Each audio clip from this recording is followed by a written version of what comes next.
Bismillah. Assalamualaikum warahmatullahi wabarakatuh.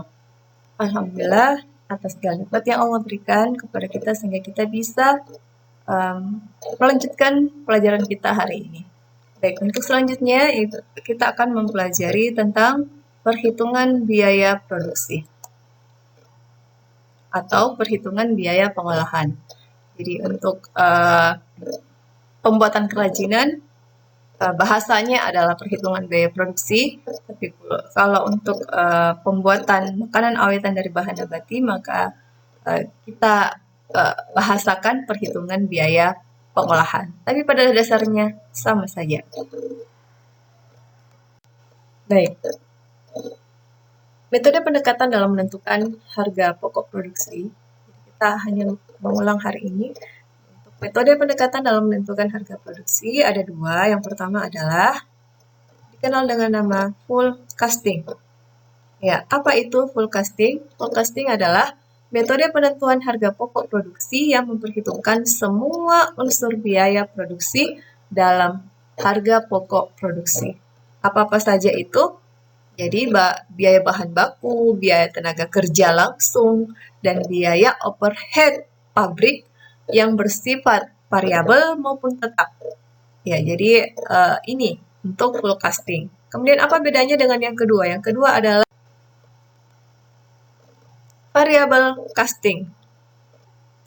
Ya, variable costing adalah metode penentuan harga pokok yang hanya memperhitungkan biaya produksi yang berperilaku variabel ke dalam harga pokok produksi. Variable costing terdiri dari biaya bahan pokok, biaya bahan baku, biaya tenaga kerja langsung, dan biaya overhead pabrik variabel. Jadi bedanya kalau yang full costing itu semua biaya yang dikeluarkan pada saat terjadinya produksi. Ya, baik yang bersifat variabel, yang bervariasi maupun yang tidak. Tapi kalau variable costing, biaya variabel. Jadi tetap juga memperhitungkan biaya bahan produksi, biaya bahan baku, biaya tenaga kerja, tapi biaya overhead yang diambil adalah biaya overhead yang bervariasi saja. Ya. Tapi intinya adalah mau full casting maupun variable casting itu sama-sama bisa digunakan untuk mencari total biaya produksi. Ya, bedanya tadi kalau full casting memperhitungkan semua bahan semua biaya yang digunakan pada saat terjadinya produksi. Ya. Sedangkan variable casting dia yang ambil hanya bersifat variabel. Baik, sekarang kita coba melihat contoh metode perhitungan biaya produksi. Jadi sama dengan yang lalu-lalu. Ya, ini misalnya untuk bahan pangan nabati, misalnya kita mau membuat kerupuk ubi, ya. Misalnya kita mau membuat kerupuk ubi, maka kita rinci semua biaya bahan baku, biaya tenaga kerja, biaya overhead yang kita gunakan pada saat terjadinya produksi atau pada saat pembuatan. Jadi misalnya di sini Ibu ambil ubi kayu, misalnya 5 bungkus ya. Biasanya kan satu kantong itu 5.000. Ya, maka 5 dikali 5.000, 25.000. Kemudian untuk minyak goreng, misalnya 2 liter. 1 liter itu harganya 10.000, maka biayanya 20.000 dan seterusnya. Untuk tenaga kerja misalnya yang membuat kerupuknya misalnya 2 orang.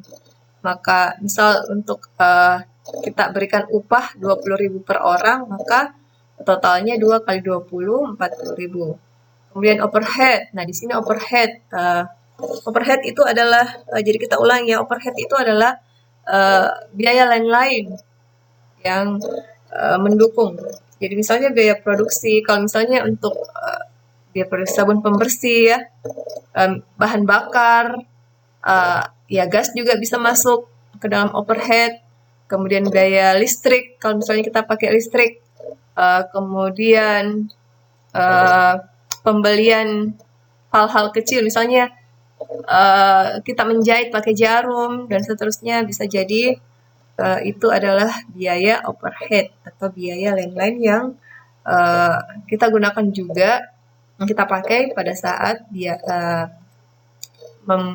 membuat ya atau memproduksi.